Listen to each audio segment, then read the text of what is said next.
Yeah, okay. I will. All right, thank you. So, Voyager arrives. We see Titan has a whole bunch of atmosphere, 1.5 times the surface pressure that it is here, and you can't see through it. It's a bunch of fog. Chemically, it's a lot like Los Angeles on a good day. But we began the fog began to lift as we got better and better instruments. And now we have Cassini out there that is actually peering through the fog and seeing the surface in infrared. This informs our art again.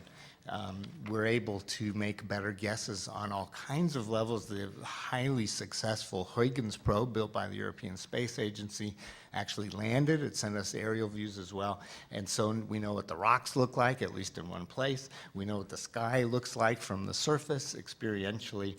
And so we can make guesses as to what it looks like down there. We've also discovered lakes of liquid methane. It rains methane there, it rains water here, and out there the water is like granite. It's so cold.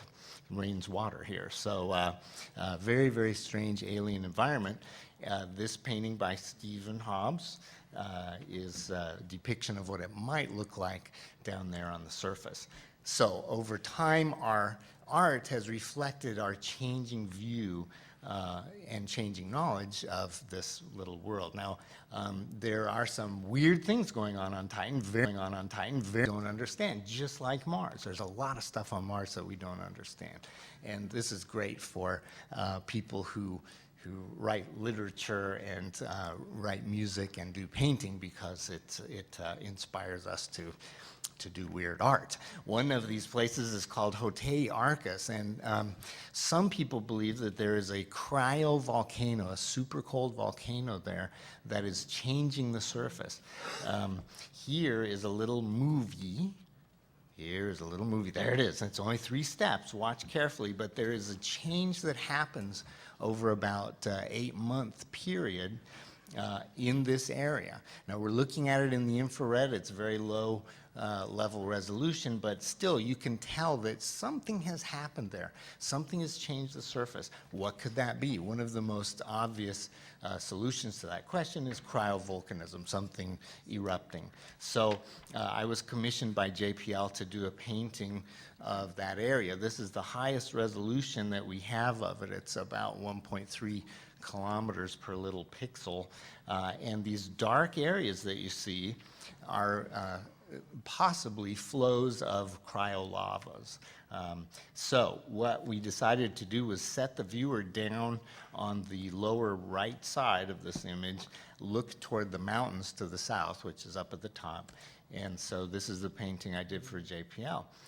We see methane rain up in the sky there. But again, remember the Huygens picture, okay? I looked at that and could make my sky a good guess. I looked at the rocks, I could guess what color the surface was. You do have to make a few leaps of estimated guesswork here and there, but that's the fun of art. Mars, throughout the ages, has, of course, been depicted in art, and it has affected our art. Antoniadi did this picture. This is an early map of Mars. Percival Lowell was responsible for a lot of what we believe about Mars. He thought he saw canals that may have indicated dying civilizations, and so this inspired a whole bunch of art. Frank Frazetta did covers for John Carter of Mars, the series that was written in the turn of the century, I think, early 1900s, right? And Michael Whalen did this cover for my personal favorite, Ray Bradbury's Martian Chronicles. This is another one from Edgar Rice Burroughs, where the Martians play a game of chess with real people and high stakes. You don't want to lose that game. But in the early 1900s, the director of the Meudon Observatory, Lucien Rudeau, was an oil painter, and he decided to try to paint accurately what he saw through the telescope, making scientific guesses. And you can see that this image of Mars holds up very well today. This one of Mars from Deimos uh, he very carefully calculated how big Deimos or Mars would look in the sky. There were other artistic renditions that were maybe not quite so accurate. Bonestell in the 1950s did paintings that again reflected the more sophisticated science. H.G. Wells wrote War of the Worlds. George Pal did the original movie. Here's the new one with Tom Cruise. Mel Hunter did this for National Geographic. And you can see that at this time, in the 1960s, we were beginning to get a little bit more accurate feel for what Mars was like. The air is thin, there's radiation on the surface, it's cold. He has this crystalline creature in the foreground that is being shielded from the radiation by its shell. We've seen the biggest volcano in the solar system. We've seen faces. Some people saw faces even before telescopes there, and they heard voices too. This famous image from Viking inspired all kinds of things, including this painting by Bob Eggleton for a novel. It's very fun. You can see the face on Mars there at the left. Here's the real face. Mars Global Surveyor gave us this image. Of course, some people believe that NASA went to a great deal of trouble to erase the face, and this is just what's left. It's very possible. And fortunately, science has informed filmmaking as well, and we have more accurate movies now, like Total Recall. Some of the art comes from our little robots. As George Butler can tell you. Beautiful self-portraits that Spirit and Opportunity have taken. Very elegant images coming back from the red planet, from the microscopic to the landscape. A lot of space art has been done in the corporate world. Chuck Bennett, for many years, worked with Martin Marietta and did some beautiful things.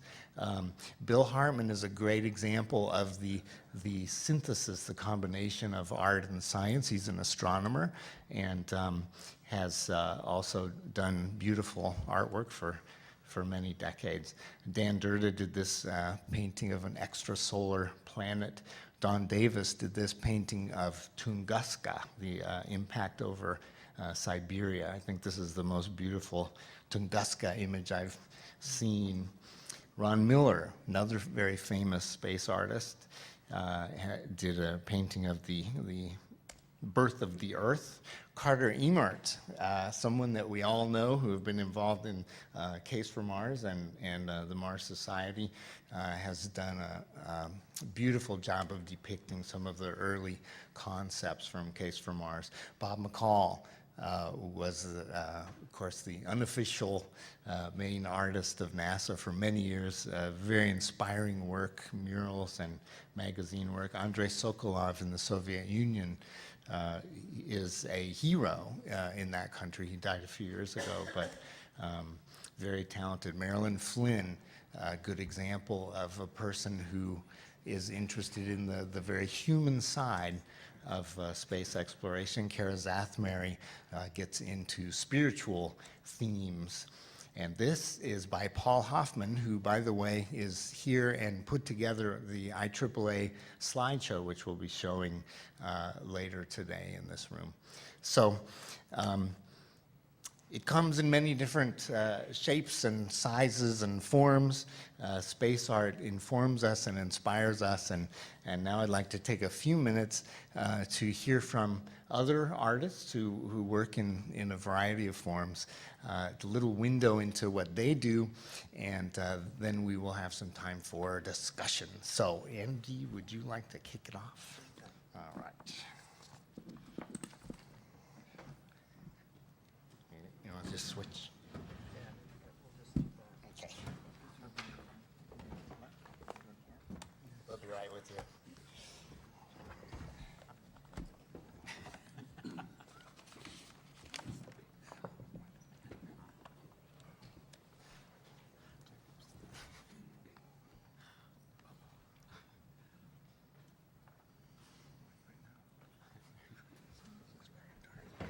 Yeah, it'll come up. Just give it a second. There we go.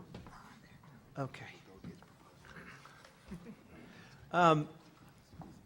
My perspective on space art is as somebody who grew up with it. Hang on a second, I'm having this.